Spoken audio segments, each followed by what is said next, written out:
எல்லாருக்கும் வணக்கம். இன்னைக்கு நம்ம பார்க்க போற பாட்டு ஒரு முருகனுடைய பாட்டு. குழந்தைகளுக்கு ரொம்ப பிடிச்ச பாட்டு. இந்த பாட்டுல ஆறுபடை வீடு முருகனும் வரும். இந்த பாட்டுல ரொம்ப அழகான பாட்டு. இந்த பாட்டு அமைந்த ராகம் பிருந்தாவன் சாரங்கா என்று சொல்வார்கள்.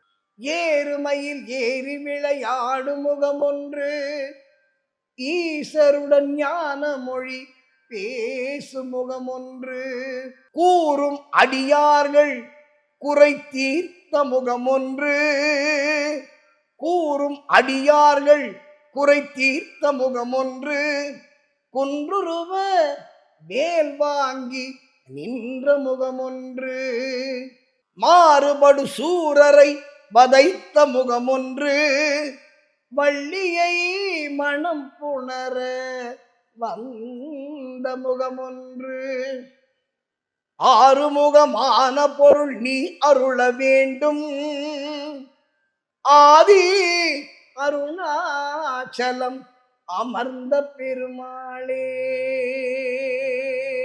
ஒரு பாட்டுல நான் ஒரு மாதிரி பாடுவேன், டிஎம்எஸ் அண்ணன் ஒரு மாதிரி பாடுவார், சீர்காழி அண்ணன் ஒரு மாதிரி பாடுவார், வீரமணி ஐயா ஒரு மாதிரி பாடுவார். அப்போ ஒவ்வொருத்தருக்கும் ஒரு ஸ்டைல். என் ஸ்டைலை மீறி உங்களுக்குன்னு ஒரு ஸ்டைல் வச்சுட்டாலும் சரி, அதுதான் தனியாக பாணியா இருக்கும். டவுன்லோட் கேஸ்ட்ரி ஆப். நாங்கள் அதில் சொல்லிக் கொடுக்கின்ற பக்தி பாடல்களை கேட்டு தெரிந்து கொள்ளுங்கள், புரிந்து கொள்ளுங்கள், பாடுங்கள்.